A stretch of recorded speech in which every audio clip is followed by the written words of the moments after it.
여러분 안녕하십니까? 오늘 한덕수 대통령 권한대행이 이 헌법재판소의 헌법재판관 후보자 2명을 지명했습니다. 자, 이게 지금 더불어민주당을 완전히 흔들어 놓고 있습니다. 자, 이재명이 본인이 대통령이 되고 난 뒤에 그래서 대통령 몫인 자, 이 문영배와 이미선 이 두 사람이 4월 18일 날 끝나기 때문에 본인이 대통령 되고 난 뒤에 거기 임명하려고 하는데 거기 파고들어가지고 한덕수 대행이 전격적으로 임명함에 따라서 완전히 찢어졌다 이렇게 됩니다. 자, 결론부터 말하면 이 헌법재판소는 윤석열 대통령의 탄핵과 같은 또는 이 권한쟁의 심판 같은 아주 중요한 문제를 다루기 때문에 여기에 이념 성향 또는 진영별로 어떤 사람이 들어왔냐에 따라 가지고 정복의 그냥 흐름을 바꿔둘 수 있는 아주 중요한 이 기구입니다.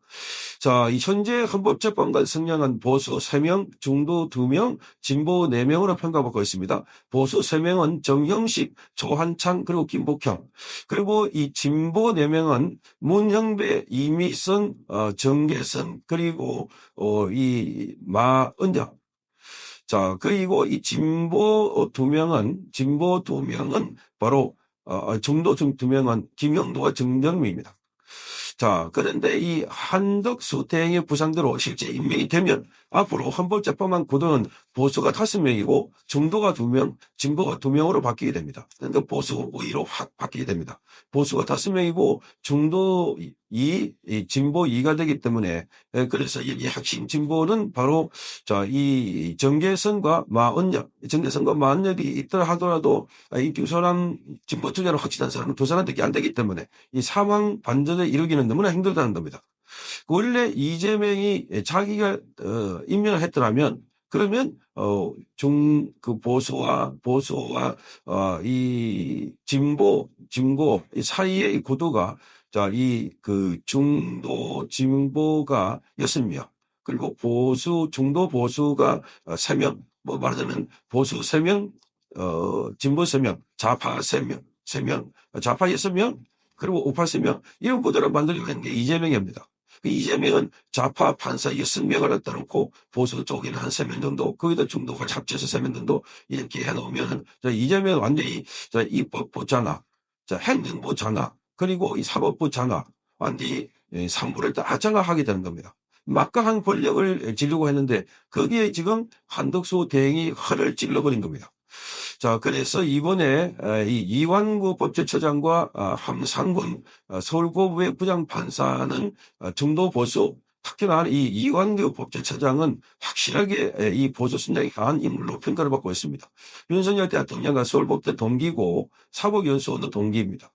자, 그래서 이완규 법제처장은 지금 윤석열 대통령의 비상계엄 이후에 안가에서 회동을 했다 이래가지고 지금 여기 고발이 되어 있습니다. 그리고 오늘 적극적으로 이 고발을 피의자다 이렇게 주장을 하면서 피의자를 임명해서는 안 된다 이렇게 말하고 있는데 지금 피의자가 대통령 되려고 하는 사람이 바로 이재명입니다. 피의자가. 그러니까 피의자가 대통령 되려고 한 자가 이재명이기 때문에 그 이재명을 갖다 대면은 그 어떤 누구도 공무 담임의 그 부적격자가 없는 겁니다. 최종 확정 판정이 나기 전이니까.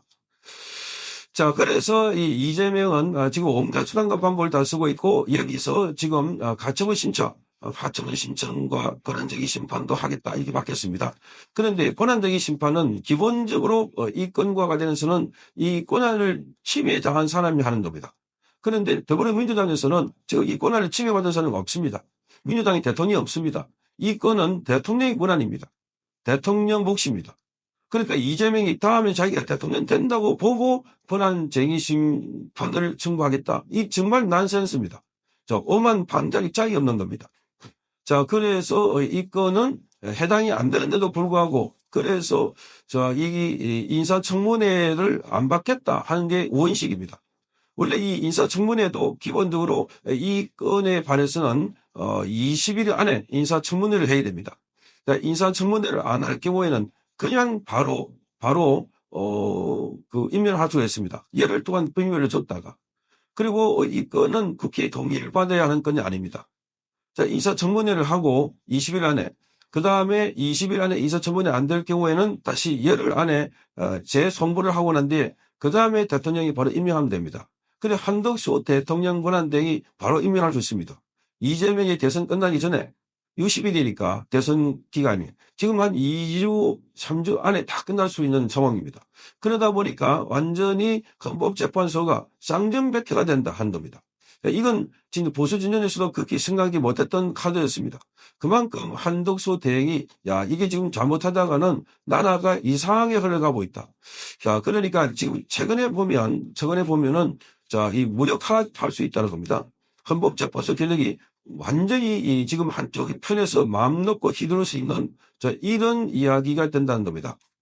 그래서 지금 열흘 뒤에 문영배 이미선이 퇴임하면 헌재가 지난해 10월처럼 다시 6인 체제로 돌아가게 되는데 지난해 말에는 대통령 탄핵이라는 특수 상황 속에서 6인 체계에서도 심리가 가능하다는 가처분 결정이 내려졌습니다. 바로 이진수 방송통신위원장입니다. 그런데 이 헌법재판소법원 심리 정족수가 7명입니다. 다시 이 가처분에 적용하기는 어렵다 하는 것이기 때문에 지금처럼 많은 사람들이 탄핵돼 있고 또 이 탄핵 관련해서 심판을 내려야 되기 때문에 그래서 한덕수 대통령 권한 대행이 모험을 했다 하는 겁니다. 그런데 문제는 이것을 더불어민주당이 막을 수 있는 방법이 없다. 막을 수 있는 방법. 자, 그래서 오늘 이재명도 자신의 재판을 받고 있다가 나와가지고, 자, 한덕수 대통령 권한대행 보고 마치 대통령이 된 것처럼 군다. 그렇게 하고 있고, 자, 이 더불어민주당에서는 한덕수 대행 보고 탄핵을 시키겠다. 탄핵을 시키겠다. 자, 한덕수 대행이 대통령 놀이를 하고 있다. 자, 그러면서 이 한덕수 대행이 역시 내란 세력이다. 이렇게 마구잡이로 지금 압박을 하고 있습니다. 그러나 그렇게 말해도 탄핵을 할 수 있을 상황이 아닙니다. 지금 바로 대선 구문에 들어가는데 또 한덕수 총리처럼 지금 트럼프 대통령과 통화도 하고 한미 통상관계를 푸는 키맨이 되어 있는데 여기에 탄핵했다고는 고스란히 그 유풍이 민주당에 불기 때문입니다. 그래서 민주당은 이러지도 저러지도 못하고 급박만 하고 있는 그러면서도 지금 비상이 걸린 겁니다. 그러니까 이재명이 계획했던 게 하나둘씩 지금 안 되고 있습니다. 하나둘씩 안 되고 있다. 자신의 재판도 임박해갖고 지금 하나둘씩 다가오고 있고 그런데 문제는 지금 이재명의 그 대선 조기 대선에서 이재명의 지지도가 이리로 달리고 온다고 하나 막상 선거전이 붙으면 지금 그동안 깨어났던 국민들 말하자면 윤석열 대통령의 비상기업을 통해서 얼마나 민주당이 폭주를 하고 있는지를 깨어난 국민들이 워낙 많기 때문에 특히 젊은이들이 많기 때문에 지금에 있는 여론조사와는 완전 사목 다른 결과가 나올 것이다. 이런 기대도 있는 겁니다. 그래서 지금 국민들은 똘똘 뭉쳐서 이재명만큼은 안 된다. 우리 국가 발전을 위해서도 안 되고 미래 세대를 위해서도 안 된다 하는 여론이 확산되고 있습니다. 자, 이런데 가운데 한덕수 대행이 바로 헌법재판관 대통령 몫을 전격적으로 지명함에 따라서 민주당은 거의 멘붕이 되어 있다. 이렇게 봅니다. 신의 한 수를 둔 겁니다. 성창경 TV였습니다.